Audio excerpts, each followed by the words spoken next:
오늘 매일 성경 말씀은 데살로니가 후서 1장 1절로 12절 말씀이며 신약 성경 334페이지입니다. 데살로니가 후서 1장 1절로 12절 신약 성경 334페이지입니다. 한 절씩 나누어 읽도록 하겠습니다. 바울과 실루아노와 디모데는 하나님 우리 아버지와 주 예수 그리스도 안에 있는 데살로니가 있는 교회에 편지하노니 하나님 우리 아버지와 평강이 너희에게 있을지어다. 형제들아, 우리가 너희를 위하여 항상 하나님께 감사할지니 이것이 당연함은 너희의 믿음이 더욱 자라고 너희가 다 각기 서로 사랑함이 풍성함이니 그러므로 너희가 견디고 있는 모든 박해와 환난 중에서 너희 인내와 믿음으로 말미암아 하나님의 여러 교회에서 우리가 친히 자랑하노라. 이는 하나님의 공의로운 심판의 표요 너희로 하여금 하나님 나라에 합당한 자로 여김을 받게 하려 함이니 그 나라를 위하여 너희가 또한 고난을 받느니라. 너희로 환난을 받게 하는 자들에게는 환난으로 갚으시고 환난을 받는 너희에게는 우리와 함께 안식으로 갚으시는 것이 하나님의 공의이시니 주 예수께서 자기의 능력의 천사들과 함께 하늘로부터 불꽃 가운데에 나타나실 때에 하늘 부르는 자들과 우리 주 예수의 복음에 복종하지 않는 자들에게 형벌을 내리시리니 이런 자들은 주의 얼굴과 그의 힘의 영광을 떠나 영원한 멸망의 형벌을 받으리로다. 그날에 그가 강림하사 그의 성도들에게서 영광을 받으시고 모든 믿는 자들에게서 놀랍게 여김을 얻으시리니 이는 우리의 증거가 너희에게 믿어졌음이라. 이러므로 우리도 항상 너희를 위하여 기도함은 우리 하나님이 너희를 그 부르심에 합당한 자로 여기시고 모든 선을 기뻐함과 믿음의 역사를 능력으로 이루게 하시고 우리 하나님과 주 예수 그리스도의 은혜대로 우리 주 예수의 이름이 너희 가운데서 영광을 받으시고 너희도 그 안에서 영광을 받게 하려 함이라. 아멘. 지난 한 주간 동안 교회는 마케도냐의 데살로니가 교회에 전해진 그 바울의 편지를 함께 살펴보았습니다. 데살로니가 후서 또한 바울의 2차 전도 여행을 배경으로 하고 있으며 그 전도팀의 구성원 또한 전서와 동일한 바울과 디모데, 실라입니다. 그리고 데살로니가 교회는 세워진 지 얼마 되지 않은 신생아와 같은 공동체였고 교회 지도자도 부재한 상황이었습니다. 이렇게 데살로니가 교회를 생각하면 너무나 안타깝고 보고 싶었던 바울은 아덴에서 디모데를 보내 데살로니가 교회의 소식을 전해 듣습니다. 그런데 디모데가 데살로니가 교회에 다녀와서 바울에게 전해준 그 소식은 놀라웠습니다. 그 놀라움은 짧은 만남에도 불구하고 데살로니가 교회는 그 신앙의 기본기인 믿음, 소망, 사랑으로 그 신앙의 고백을 구호로 끝내지 않고 구체적인 삶을 동반한 신앙생활을 하고 있었기 때문입니다. 그들의 믿음에는 행함이 있었고 또 그들의 사랑에는 수고가 있었으며 그들의 소망에는 인내하는 모습이 있었던 것입니다. 이렇게 데살로니가 교인들은 행함이 없는 믿음, 수고가 없는 사랑, 고난 앞에 이탈하는 그 신앙이 아닌 가난과 핍박과 예수 그리스도를 믿는다는 그 이유 때문에 온갖 수모와 아픔을 받으면서도 하나님과의 관계는 믿음으로 또 이웃과의 관계에서는 사랑으로 또 신자로서의 그 구체적인 소망의 삶을 살아냈습니다. 비로소 그 바울과 데살로니가 교회는 스승과 제자의 관계가 아닌 어려움과 고난을 겪을 때마다 서로의 모습을 통해 믿음과 위로를 얻는 형제 사이가 되었습니다. 디모데로부터 데살로니가 교회의 소식을 전해 들은 바울은 걱정한 것과는 달리 데살로니가 교회가 신앙생활을 잘하는 모습에 무척 기뻐하며 그 첫 번째 편지인 데살로니가 전서를 써서 보낸 그 말씀이 어제 주일까지 교회가 함께 나눈 내용입니다. 데살로니가 교회 사람들은 데살로니가 전서를 읽고 자신이 처한 그 상황과 또 신앙에 관한 문제를 해결해야 했는데 바울은 그 질문에 대한 답을 오늘 시작되는 본문 말씀인 데살로니가 후서를 통해 답해 주었습니다. 데살로니가 교회 사람들은 예수님을 믿음으로 고난을 당해야 했습니다. 그리고 그들은 예수님을 믿는데 왜 고난을 받는가라는 질문을 하였고 바울은 이렇게 대답을 합니다. 그리스도인에게 고난은 피할 수 없는 삶의 여정이라고 알려주었습니다. 그렇습니다. 예수님도 구원의 그 결심을 위해 그 십자가의 고난을 통과하셨고 바울도 빌립보와 데살로니가의 구원을 위해 모진 박해와 고난을 받았습니다. 이렇게 고난은 영광의 하나님 나라에 들어갈 자격을 얻게 하는 그 수단이며 또 믿음과 소망과 사랑을 열렬히 촉진하는 도구이기도 합니다. 그러나 다행히도 우리의 고난은 영원하지 않고 반드시 끝이 있으며 신앙에서 비롯된 그 고난의 삶의 끝은 영광뿐인 것을 꼭 기억하시기 바랍니다. 또한 하나님은 그 괴로움과 고통을 준 사람들에게 그대로 갚아주시고 신앙 때문에 고통을 겪는 우리에게는 평안을 주실 것을 약속하셨습니다.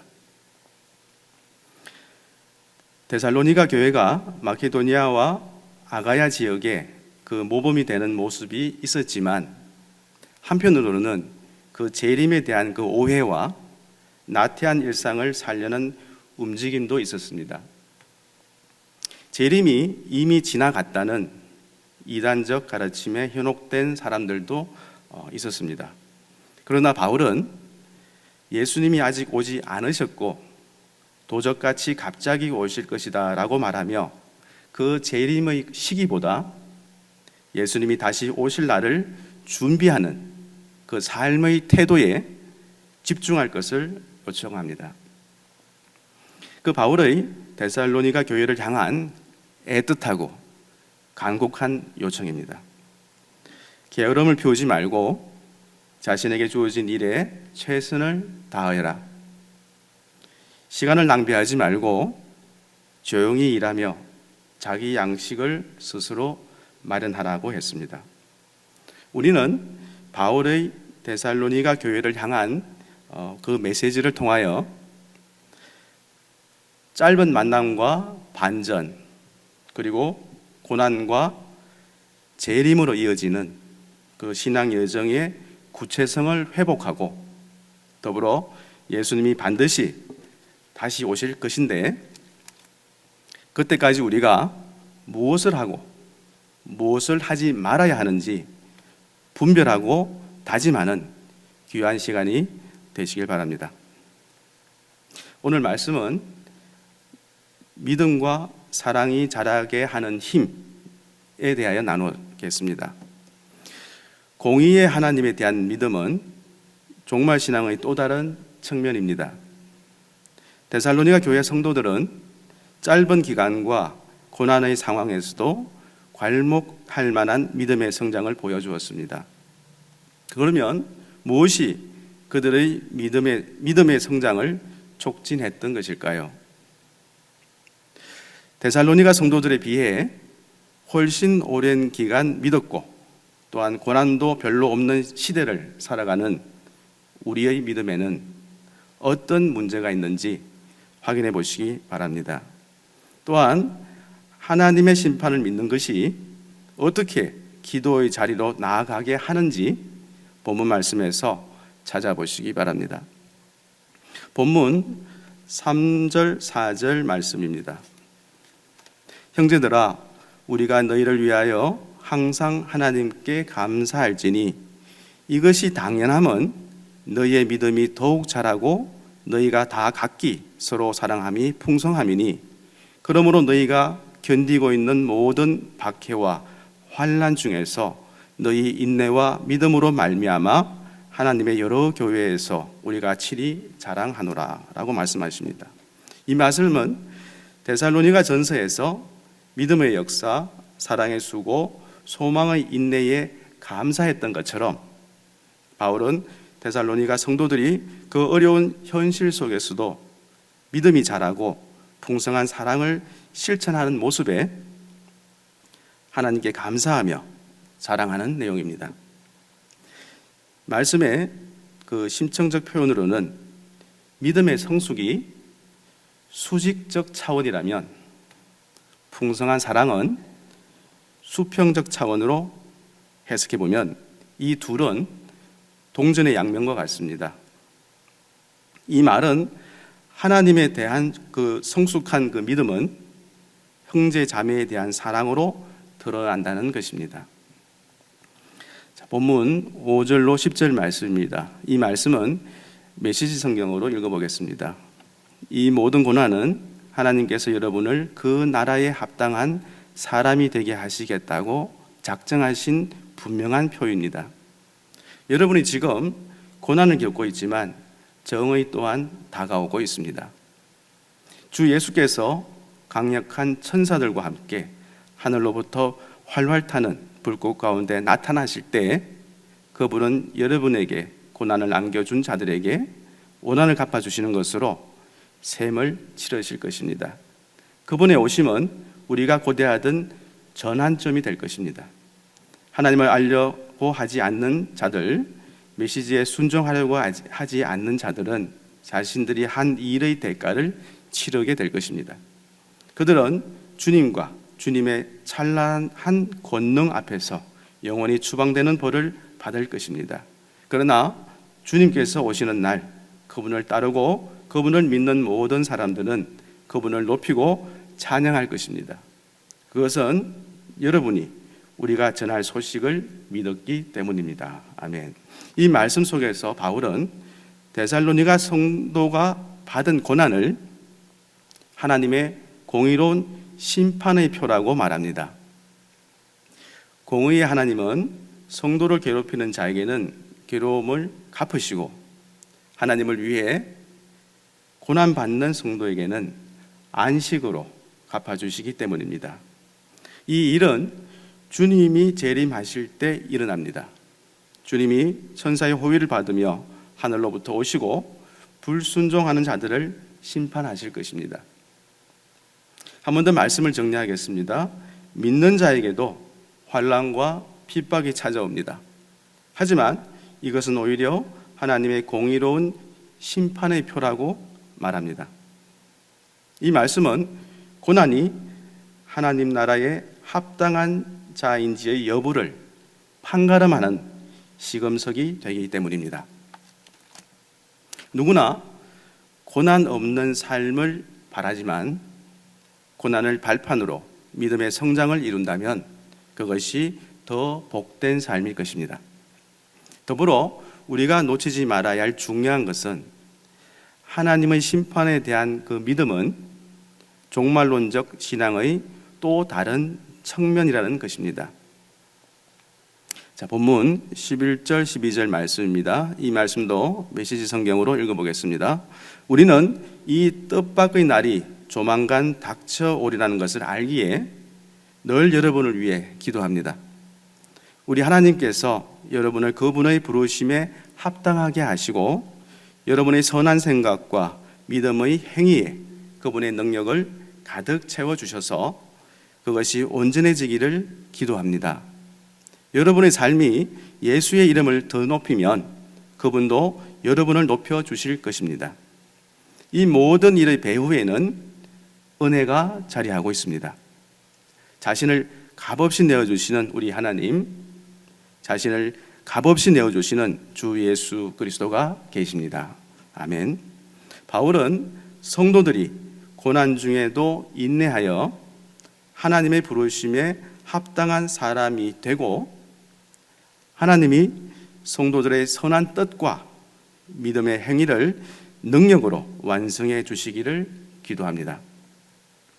만약 우리가 선을 행할 마음을 가지고 믿음으로 실천하면 주님이 그 일이 성취되도록 도우실 것입니다. 우리는 모든 일에 주님 뜻이 무엇인지 살피고 그 뜻을 이루려는 선한 마음을 품어야겠습니다. 기도의 이유입니다.